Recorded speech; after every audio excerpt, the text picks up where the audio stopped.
안녕하세요. 되게 좀 떨리고요. 제일 떨리는 거는 역시 꼰대야 이런 얘기 들을까봐 연령차를 극복 못할까봐 이제 떨리고, 제가 사실 좀 개인적으로 한 1년 동안 그 바깥 활동을 안 했어요. 이제 오랜만에 이제 밖에 나와서 여러분 만나는 것도 그렇고, 오늘 이 주제는 아니었는데 이제 이렇게 뽑아주셨어요. 뭐 로봇과 한 몫이 되기 위한 뭐 30년. 그래서 제목은 이렇게 돼 있고 사실 이렇게 거창한 얘기는 아닙니다. 더 간단하게 제 소개해드리고, 최근에 하는 일 소개해드리고, 그다음에 여성 연구자로서의 뭐 이슈랄까, 그냥 굉장히 지극히 개인적인 차원의 얘기, 이제 그런 거 좀 말씀드리려고 그래요. 저는 이게 이제 30년 하려고 했더니, 그러니까 로봇 한 거는 사실 제가 83년에 대학에 들어갔거든요. 이제 제어계측공학과라고, 지금 현재 전기공학부에 이제 전신이죠. 이렇게 합쳐져서 전기과, 전자과, 제어계측공학과 합쳐져서 전기공학부가 됐고요. 87년에 졸업을 했어요. 졸업하면서 이제 로보트방이라는 데에 들어가가지고 94년까지 꽤 오랜, 그러니까 83년에 입학해서 94년까지 학교에 그냥 쭉 있었습니다. 그리고 이제 첫 직장으로 대우의 이제 고등기술연구원이라는 데 들어갔어요. 그래서 거기 있다가 한 1년 정도밖에 못 있었어요. 그리고 지금 이제 재직하고 있는 한성대학교에 96년에 입사해서, 제가 96학번이 한성대 96학번. 근데 지금 이제 20년이 된 겁니다. 그리고 중간에 사바티칼로 이제 카네기 멜론 대학, 학부 때부터 대학원 때부터 굉장히 가고 싶었던 꿈의 그런 연구하는 장소였는데, 카네기 멜론 가서 이제 2003년에 1년간 있었고요. 그다음에 거의 30년간 로보틱스라는 문패를 달고 살았기 때문에 애지간한 것들은 대충 이렇게 해봤습니다. 제가 이제 석사할 때, 그때는 지금 현재 딥러닝으로 AI가 굉장히 주목받고 있는데, 그 당시는 이제 또 전 세대로서 AI가 이제 주목받고 있었었고요. 저는 이제 엑스퍼트 시스템, 전문가 시스템이라고 하는 그런 걸로 패스칼 레벨 랭귀지, 로봇한테 명령을 주는데, 그 당시 가면 이제 포지션 다 주고 여기까지 가서 그다음 내려가서 이렇게 이제 포지션 중심으로 하는 게 아니라 박스를 짚고 어디다 내려놓고 이제 그런 식의 이제 태스크 레벨 랭귀지를 오토 캐드 안에다가 이제 오토 리스트라는 랭귀지로 이렇게 해서 이제 만들었었어요. 그런 거 하다가 박사과정 들어가서는 저도 좀 어널리틱한 거 해보고 싶어요, 교수님. 그래가지고 뭐 했냐면 이제 멀티암 모션 플래닝을 했습니다. 타임 옵티멀 모션이죠. 여러 개 로봇이 뭐 하나 잡고 가장 빨리 움직이려면 어떻게 가야 되는가. 그게 이제 최근에나 이제 산업용에 들어간 것 같고요. 이제 너무 옛날에는 정말로 이제 이론 중심이라서 사실 이것도 조금 힘들었고요. 근데 기업에 가서는, 대우 연구소에 가서는 이제 대우 조선에 들어가는 용접 로봇을 만들었어요. 가반 중량 한 6kg 정도 이렇게 해가지고 이제 아크 웰딩하는 로봇을 만들었고, 그 안에서 뭘 했냐면은, 거기서는 아주 실용적인 로봇을 랭귀지를 했는데, 거기서도 이제 모션 컨트롤이라고 했는데, 위빙하는 떨어져야 되거든요. 위빙하는 알고리즘 같은 걸 했고, 여기서 이제 좀 주목해서 했던 거는, 그 당시만 해도 로봇 프로그램 할 때 전부 다 관절 좌표를 다 기억했어요. 얘는 몇 도, 30도, 20도, 50도 이렇게. 그래서 이제 조금만 이게 틀어지면 다시 또 20도, 70도, 90도 이렇게 또 다시 하고 해야 되는데, 태스크 코디네이트를 잡아서 얘가 선반이 막 아래에서 움직이더라도 따라가면서 계속 물체를 이제 수작할 수 있는 그런 식으로 해서 이제 직각 좌표계, 오브젝트 좌표계 그런 개념을 우리 산업용 로봇에다가 한번 이제 처음으로 넣어봤습니다. 굉장히 재밌게 일을 했고요. 그런데 이제 하여튼 또 인연이 되려니까 한성대로 가게 됐어요. 그래서 그 안에서, 근데 사실 한성대학교는 리서치하는 학교가 아니에요. 교육중심대학이고, 그래서 지금까지 20년 교수생활 하면서 제가 대학원생을 딱 3명 받았습니다. 그래서 이제 그런 상황이기 때문에 혼자 하는 거죠. 뭐든지 혼자 하는 그런 상황이라서, 모바일, 그 다음에 이제 모바일 로봇들 쭉 나오면서 모바일 모션 플래닝도 하고, 로봇 컨트롤 아키텍처도 하고, 그랬으나 이렇게 제가 이제 연구로서 그냥 거의 간판만 걸고 있는 이제 그런 시기였다고 보면 될 것 같아요. 그리고 이제 카네기 멜론 대학 갔더니 거기서 이제 휴먼 로봇 코오퍼레이션 하는 뭐 그런 이제 그 나사의 프로젝트가 있어서 거기 인벌브 했었고요. 거기서 이제 레벨 오브 오토노미, 그래서 이제 사람이 굉장히 강력하게 이렇게 인터벤션 해가지고 다 지정하는 거서부터 오토노머스하게 내버려 두는 것까지를 이렇게 왔다 갔다 자연스럽게 왔다 갔다 싱리스하게 하기 위해서는 뭐 필요한 것들 이제 그런 것도 좀 재미있게 했었습니다. 그리고 제가 2007년에 정교수 승진을 했어요. 그래서 이제 11년 하고 나면 이제 모든 그런 미니멈 리퀘어먼트를 이제 만족시키게 됐고 이제 자유의 몸이 됐고요. 그때 이제 좀 근본적인 생각을 하게 됐어요. 이제 그냥 이렇게 때우는 논문 쓰고 사는 것보다는 좀 나한테 맞고 또 내가 좀 보람 있게 할 수 있는 일들이 뭐가 있을까. 근데 이제 그때 우연히 찾아온 기회가 이제 교육용 로봇이었고요. 이때 이제 그 딱 보니까 하는 사람도 너무 하나도 없고 제가 하면 굉장히 잘할 수 있을 것 같더라고요. 그리고 이제 저희 학교에 또 맞았어요. 이게 교육 중심으로 하는 학교이기 때문에 그 교육 쪽 로봇 일을 하게 됐고, 그래서 쭉 하면서 최근에는 또 다른 프로젝트를 또 하나 이제 그 주관하고 있는데, 소셜 HRI, 피지컬 HRI가 아니라 물리적 힘으로 이렇게 사람하고 컨택하는 게 아니라 그 소셜 스킬, 사람의 소셜 스킬처럼 로봇도 사람의 정서도 알아주고 사람의 의도도 알아주고 사람도 생각도 알아주고 이제 그렇게 한 소셜 스킬이 로봇한테 어떤 가치가 있는가 이제 그런 것들을 기술 개발도 하면서 또 그 뭐 발달 심리 이런 것도 좀 공부하면서 이렇게 같이 융합적인 일을 하고 있습니다. 쭉 이렇게 흘러와서 여기 정착하게 됐고요. 그 사이에 학교에서 이렇게 보직도 했어요. 그 좀 3D로 알려진 집에 못 가는 입학처장을 하게 되면은 거의 시즌 시작하면 수시 시작하면은 정시에 추가 모집 합격자 발표할 때까지 2월까지 거의 집에 못 가요. 막 2시 이렇게 들어가는데 그거를 정교수 승진하기도 전에 어떻게 하다 하게 됐어요. 그래서 이제 그거 한 2년 한 지옥 훈련 받았다 이렇게 생각하고 있고 그 다음에 산학협력단장 그다음에 1년에 제가 이제 활동 못한 이유는 또 이제 기획처장 이렇게 학교에 보직 그래서 대학생들 왜 등록금 협상하면은 저쪽에 사측으로 나오는 그런 악덕한 교수 있죠. 네, 이제 그런 역할을 또 할 수밖에 없게 됐었습니다. 네, 이게 제 소개고. 네. 최근에 하는 일들은 이제 교육용 로봇 관점에서 보면은 기술 개발 쪽으로는요. 저는 이제 아까 말씀드린 것처럼 대학원생이 없다고 말씀드렸잖아요. 왜냐면 주로 학부생하고 일을 하고 그 대신 포닥 대신에 개발자를 뽑아요. 그래가지고 아주 실용적인 학교와 기업하고 한 가운데 정도가 되는 공공에 도움이 되는 일, 공익적이지만 기업이 하기 어려운 그런 일들을 아주 실용적으로 좀 하는 그런 관점으로 방향을 잡았고요. 그래서 이제 기술 개발 하고 있는데 그 초등의 주 타겟이죠. 그래서 비전문가들이 로봇 콘텐츠를 저작하는 그런 솔루션을 개발했고 이따가 좀 보여드리려고 하고요. 그 다음에 이제 초등 수준에서 로봇 활용 그러니까 수업을 하는 데 있어서 로봇을 가지고 다 어떤 체험 교육을 하는 거예요. 제가 이거를 2007년 말, 2008년 정도에 어디서 간단히 이런 개념을 얘기했는데 이제 교육학술정보원에서 관심을 가져서 그 로봇 활용 교육, 창의성 증진을 위한 로봇 활용 교육이라는 과제를 하게 됐어요. 그래서 그 안에서 교과를 분석하면서 국어 시간에 로봇을 이렇게 활용할 수 있고 수학 시간에 이렇게 할 수 있고 미술 시간에 이렇게 할 수 있고 심지어 음악도 이렇게 할 수 있고 막 이제 그런 것들을 예시를 많이 보여드렸어요. 사람들의 눈을 좀 다르게 하자라는.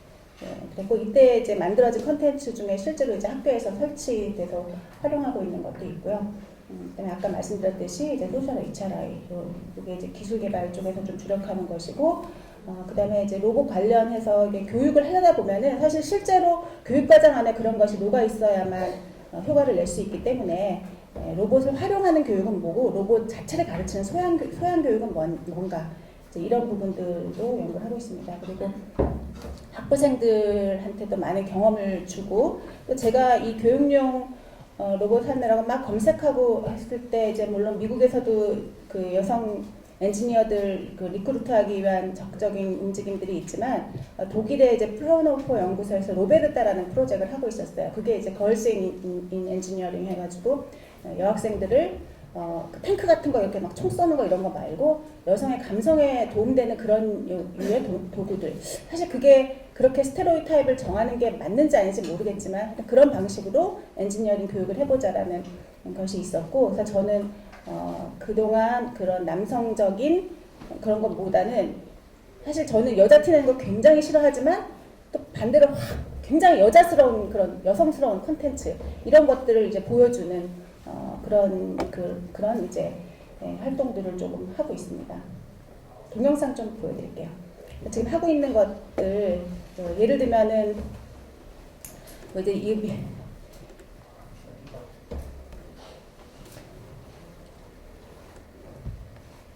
이제 잭슨 폴락이 그 물감을 뿌려가지고 그림을 그리던 수상화가인데 이 센서가 사람 동작을 캐치해가지고요 이렇게 물감 뿌리는 것 같은 거를 자기가 만들어 볼 수 있는 이런 것도 했었고요. 그 다음에 이제 과학에서 학생들이 이제 속력을 처음 배우는데 그 속력이라는 게 눈에 보이지 않잖아요.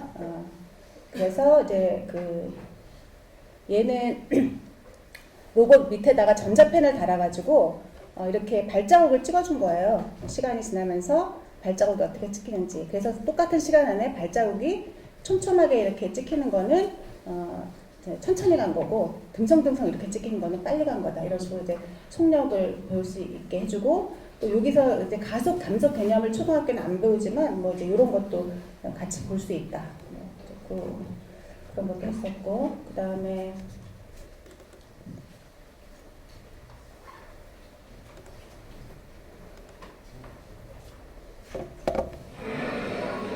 이거는 이제 키넥트가 처음 나왔을 때 사람 동작인데 오른팔, 뭐 왼팔, 오른손, 왼손, 박수, 점프 이런 거에다가 타악기를 다 이렇게 연결을 해놓은 거예요. 그래서 이제 이게 뭐죠? 탬버린인가요? 네. 오른손 탬버린, 왼손은 뭐 왼쪽 거. 그 다음에 이렇게 뭐 이제 그래서 이제 몸을 가지고 어떤 음악을 만들어내는 그리고 이제 거기에 자기가 이제 이런 거 만들어서 같이 참여할 수 있는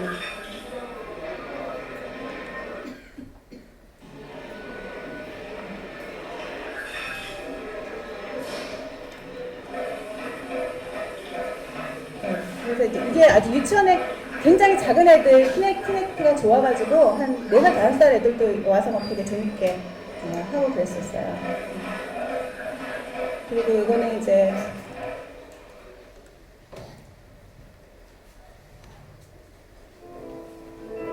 얘는 이제 리얼 월드 게임하고 사이버 월드 게임하고 연동을 해가지고 여기서 이제 게임을 해서 이런 그 장애물 같은 거나 이게 문을 열어주는 방향 같은 거를 세팅을 하면은 세팅하고 게임을 하고 나면 끝에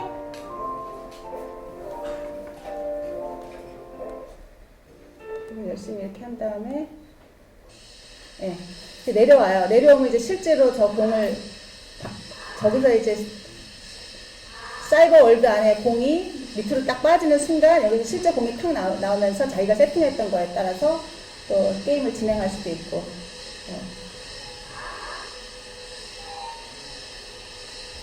시간 없으니까 그냥 지나가야 되겠네요. 이런 것도 했었고요.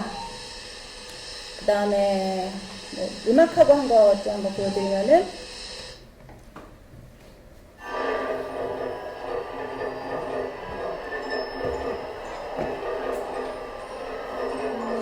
요거는 이제 그냥 문방구에서 사는 3,000원짜리 리코더예요. 근데 리코더에다가 그 동판을 붙여가지고 이제 디지털 리코더를 만든 거죠. 그래서 자기가 운지를 제대로 했는지 뭐 이제 그런 것들을 여기서 이제 점수도 매겨주고 여기 로봇에 그 화음도 넣어주고 박자도 세주고 뭐 이런 것들도 했었고요. 그 다음에 이제 스토리텔링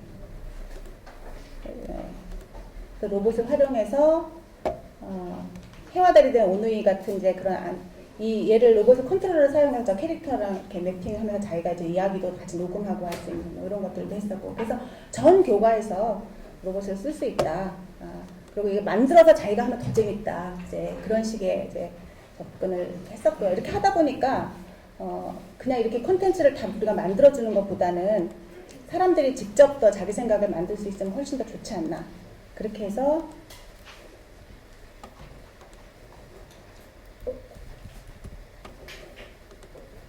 이렇게 안 넘어가네요.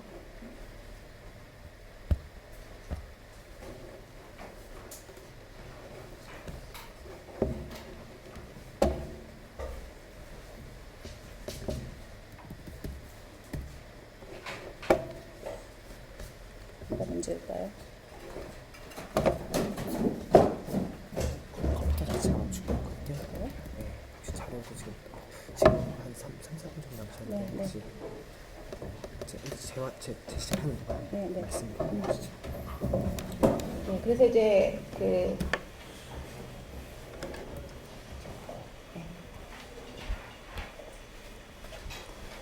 사용자들이 어린 아이들이라도 이제 우리나라 엔지니어링 교육의 문제가 보통은 엔지니어링 교육은 문제를 해결하는 거라 그러고 문제는 누가 줘요. 그런데 사실은 그런 문제를 준 거를 해결하는 것보다는 문제 만드는 거, 문제를 발견하고 문제를 만드는 것 자체가 절반 이상입니다. 그리고 그걸 할 줄 알아야 이제 끝까지 가는 힘이 생기는 것이고, 그래서 이제 제가 만든 도구는 뭐였냐면은 간단한 거지만 뭐 예를 들어서 주차장에서 혼자 화장실도 못 가고 이렇게 수동으로 문 올려주고 내려주고 하는 아저씨, 그 아저씨를 위해서 내가 만들어줄 수 있는 게 뭔가 생각한 거 있으면 그걸 바로바로 구현할 수 있도록 하는 이제 그러한 도구를 만들었어요.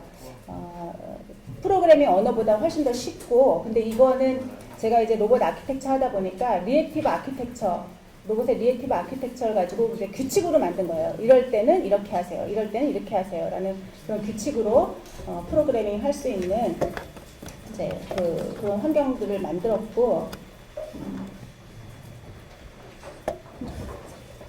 네.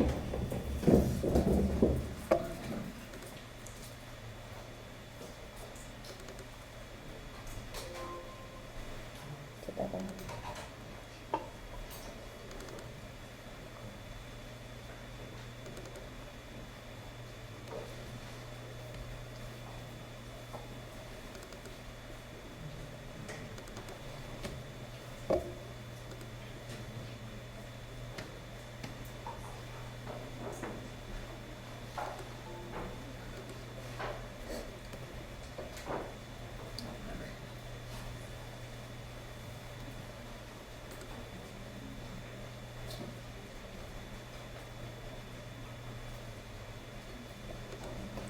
그래서 그렇게 만든 저작 도구를 가지고 이제 홍보 활동도 많이 하고 이렇게 좀 재밌게 지낼 수가 있었습니다. 파일이 안 뜨네요.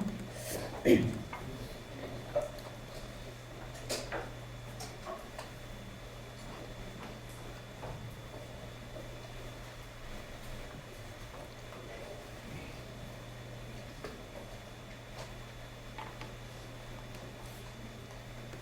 됐습니다.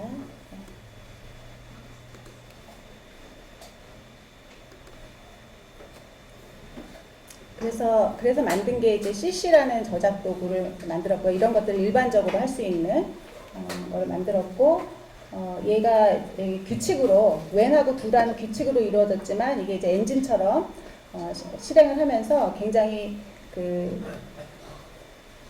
하이 레벨 콘텐츠들을 만들 수 있게 이렇게 이제 제공을 했어요. 그런 다음에 재료가 사실은 충분해야 더 재미있는 생각을 할 수 있기 때문에 이 저작 도구 안에다가 뭐 음성인식, 음성합성, 영상인식, 그 다음에 디바이스끼리 연동하는 거, 이제 그런 기능까지 넣어서 만들었고, 이게 아주 굉장히 좋은 반응을 얻게 됐습니다. 그리고 그래서 여기는 이제 사이트가 있는데 나중에 한번 보시고요. 제가 오늘 그 책도 가지고 왔어요. 혹시 나중에 이제 관심이 어린아이들 부모님이라든가 관심 있으신 분들께는 이제 같이 공유할 생각이고요. 이런 거 가지고 이제 과학 문화 확산 활동도 많이 했고, 그러니까 뭐 아트, 그러니까 실내 디자인 학회하고 이렇게 뭐 움직이는 구조물 같은 그런 것들을 학생들 데리고 캠프도 했었고, 이런 식으로 활동을 이제 하고 있습니다. 이제 오늘 뭐 이런 얘기를 해야 된다고 해서 사실 제가 공개적인 자리에서 이런 여성 문제를 얘기한 적은 없는데 사실 조금 걱정스럽긴 한데요. 학교에서 친구 사귈 때, 직장에서 처음 적응할 때, 사회에 나가서 사람들 처음 만날 때 또 회식 자리에서조차도 굉장히 고민이 많았습니다. 그리고 특히 처음에 어려웠어요. 처음에 여자가 친구가 되기가, 여자가 좀 여성으로서 또 동료가 되기가, 그리고 좀 많이 노력이 필요했고, 그래서 저는 이제 우선순위를 사실은 이제 다른 쪽에다 많이 두고 우리 아이들을 키울 때는 뭐 이런 식으로 했어요. 야, 너 세상에서 제일 훌륭한 아이가 어떤 아이인지 알아? 그런 다음에 독립심 강한 아이야. 그런 아이가 제일 훌륭해. 이제 그렇게 키웠어요. 그래서 이게 이제 우리 작은 아이가 2학년 초등학교 2학년 그 5월 달이죠. 그때 사실 아이를 안 키워보면 이게 얼마나 짠한지 모를 텐데 엄마가 얼마나 주입했으면 여기 이제 어버이날 행복하게 보내세요 그러면서 앞으로 제가 알아서 할 것이니 걱정하지 마세요. 근데 자기가 잘 알아서 했어요. 그래서 이제 지금 대학에 들어가서 컴퓨터 사이언스 이제 1학년을 마쳤고요. 그래서 아이들도 사실 엄마가 꼭 해줘야만 되는 건 아니다. 엄마가 할 수밖에 없는 일 있죠. 저는 이제 늦게 들어가면 애 안고 자는 거. 초등학생이지만 잠깐씩 안고 자고 그런 것만 했고, 나머지는 다 네가 해야 돼. 이제 그런 식으로 이제 아이들을 키웠습니다. 그리고 사실 뭐 이런 시간이 있으면 이런 사례들 같은 것도 얘기하고 싶었는데, 이건 뭐 다음에 기회가 있을 때 하면 좋겠고요. 저는 사실 이제 그 30년이라는 뭐 길지 않은 시간 동안 제일 집중한 거는 그냥 1인분은 해야 되겠다라는 생각이었던 것 같아요. 근데 제가 생각하는 그 1인분이라는 거는 조직과 사회에서 기대하는 그 퍼스널하고 맨데터리한 리퀘어먼트가 있죠. 뭐 해야 되고 뭐 해야 되고 뭐 그건 당연히 하는 거고, 그거 말고 조직과 사회가 굴러가려면은 발론터리하게 오늘 뭐 로열모 같은 거를 진행한다든가 이런 발론터리하고 임플리시트한 그런 리스폰시빌리티라는 게 분명히 있습니다. 다 공유해야 돼. 그런 거에서도 n분의 1을 내가 찾아서 하는 그런 사람이 돼야 된다라고 생각을 했어요. 여자라고 뭐 피하고 해서는 안 된다 생각을 했고, 그리고 이게 이제 사적인 관계로 내가 친하니까 이렇게 풀 게 아니라 공적인 일의 맥락에서도 이 사람의 그 n분의 1로서 인정받을 수 있는 그런 게 굉장히 중요하다. 최소한 그런 노력은 해야 된다라는 생각이 있었고, 그 다음에 이제 매 순간 항상 n분의 1을 내가 평균을 하고 있어 할 수는 없잖아요. 살다 보면은 힘든 시기도 있고, 내가 좀 에너지를 낼 수도 있는 시기도 있고, 그래서 매 순간 평균하자라는 게 아니라 라이프 스팬의 관점에서 길게 봤을 때 내가 잘하던 시기가 20대 펄펄 날랐어. 30대 애 낳고 조금 힘들었어. 그렇지만 40대에서 50대 가면서 다시 또 올라가고, 뭐 70대, 80대 가면서 더 크게 기여할 수 있는 그런 관점에서 하자는 것이다. 그 다음에 모든 일을 똑같이 이것도 n분의 1, 이것도 n분의 1, 이것도 n분의 1이 한 게 아니라 각자가 사람은 사람 나름대로 뭐 남자고 여자고가 아니라 더 잘할 수 있는 일이 있고 더 못하는 일이 있어요. 힘쓰는 거 못할 수도 있고, 운전하는 건 내가 잘할 수도 있고, 뭐 그림 그리는 거 잘할 수도 있고, 뭐 하여튼 그렇기 때문에 각자의 역할 안에서 내가 진짜 n분의 1은 하고 있는가 이런 거에 대한 인식은 조금 있었으면 좋겠다라는 것이고요. 그런데 이게 되게 재밌는 것이 인생에서 우리가 누구 평가할 때요, 굉장히 우리가 사람이 아주 정확하게 판단하는 사람들 아니잖아요. 이성적인 사람들이 아니기 때문에 태도 점수가 훨씬 더 중요해요. 그래서 실제로는 내가 n분의 1을 다 하지 않더라도 n분의 1 이상 한 것처럼 인정을 받을 수가 있고, 그래서 이제 제가 생각할 때 가장 중요한 거는 이런 인식이 있는가, 그 다음에 그런 자세가 되어 있는가, 태도가 되어 있는가 라는 것들을 가지고 상대로부터 인정받을 수 있는 것, 그런 게 중요합니다. 그래서 일하는 여성 동료라는 관점에서 긍정적이었다. 그런 경험을 우리 파트너들한테 이제 제공하고자 하는 그런 그 문제의식은 있어야 되겠다라는 것이고요. 그 다음에 이제 뭐 마지막 장표입니다. 지금 이제 저희 선배들은 개인기의 시대에 살았어요. 그래서 뭐 여자 모이긴 모이지만 사실 나 그냥 남자애들만큼 공부 잘했고 내가 그 똑같이 경쟁해서 똑같이 이만큼 왔어, 이런 분들이 가끔 계세요. 그런데 김대중 대통령 시대쯤 오면서부터 시스템이 깔리기 시작한 것 같아요. 그래서 여성위원회에 무슨 위원회를 짜면 여성을 10% 넣으세요, 20% 넣으세요. 그런 이제 할당이 떨어졌고, 지금 이제 그런 시스템이 이렇게 깔리고 있는 그 시스템이 저는 꽤 안정됐다고 보여집니다. 요즘은 어디 모임을 하면 그래도 아무리 남자들끼리라도 여자 없어? 이렇게 찾기라도 하는 이제 그런 시기는 되었는데, 이러한 그 시스템이 저는 악이 될 수도 있다고 생각해요. 왜냐하면 이제 그 시스템에서 요구하는 미니멈을 해놓고 우리 했거든. 이제 이렇게 그 만족할 수도 있고, 거기에 온 그 여성들을 정말로 능력 있는 사람으로 보기보다는 필요 조건 때문에 그냥 필요해서 그냥 여기 내가 구색 맞추기를 껴준 거야. 이제 이런 수준에서 머무를 수도 있기 때문에 이제 이런 거를 극복하기 위해서는 우리가 필요 조건이 아니라 충분 조건이 돼야 되겠다. 이제 그런 이제 도전을 또 해야 되겠다는 생각을 합니다. 그리고 이제 이런 문제는 사실은 여성이 막 이렇게 나서서 얘기하기보다는 잘 자란 남성이 있어요, 주변에. 아마 여기도 굉장히 많은 것 같아요. 그 다음에 잘 자란 사람이 없으면 잘 키우면 돼요. 잘 키운 남성하고 공조하면 훨씬 더 효과적으로 갈 수 있다는 것이고요. 버티는 힘이 굉장히 중요합니다.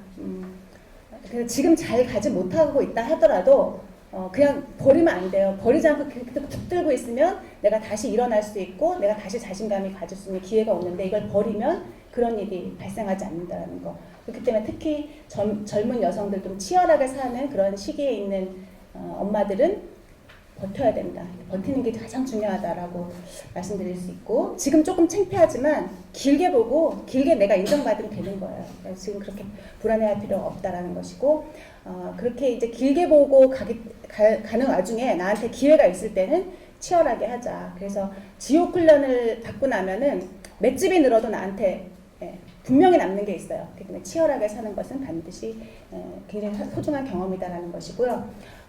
우리는 알게 모르게 누군가에게 여성 동료는 어떻다라는 경험을 제공하게 됩니다. 어떤 경우는 첫 경험을 제공하기도 해요. 그런데 그 첫 경험은 굉장히 중요하고, 우리가 과연 이제 같이 가는 사람으로 인정받을 수 있느냐, 아니면 뭔가 모자라는 사람들처럼 그렇게 될 수 있느냐를 결정하는 중요한 일이 될 거라고 생각되고, 항상 잘할 수는 없지만 내가 이 부분에 대해서는 내가 누군가한테 어떤 경험이 되는 사람이다라는 거는 항상 마음에 지니고 살았으면 좋겠다.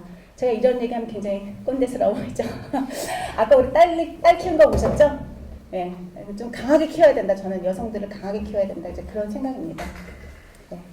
그리고 여성과의 관계에서도 이제 여성들이 애 낳고 이렇게 되면요, 아줌마는 평등하다가 돼버려요. 그리고 더 여자들은 쉽게 인정하지 않으려고 하고, 저도 알 만큼 다 아는 경제에 다른 아줌마이거든요 하면서 이제 같이 하려고 하는데, 사실 그런 것도 굉장히 이제 경계해야 될 거라는 생각이 듭니다.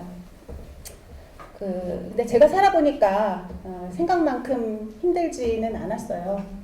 럭키했다라고 이제 저는 그런 얘기를 많이 하는데, 럭키했고, 그 다음에 이제 저지르면 다 수습이 됐어요. 제가 더 바빠지면 애들 아빠가 할 수 없이 일어나서 아침 차리고 장 보고 애 깨우고 학교 데려다주고, 제가 바빠지면 어쩔 수 없이 그냥 해야 되는 거예요. 네.